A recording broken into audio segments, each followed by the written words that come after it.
Hello everyone, welcome to How to Solver.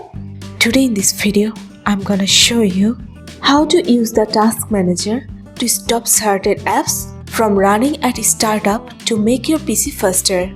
Before starting the video, please subscribe to How to Solver.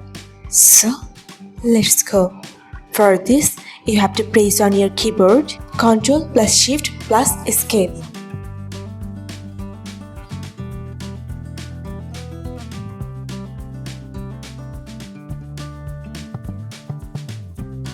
Now you have to go to Startup Apps.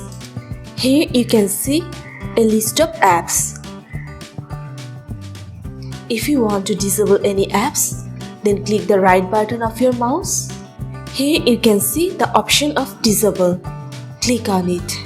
So this is how you can use the Task Manager to stop certain apps from running the startup to make your PC faster. So guys, that's it. You can do this. I think this video is very helpful to you. If it was, then give a thumbs up and hit the subscribe button. And thanks for watching.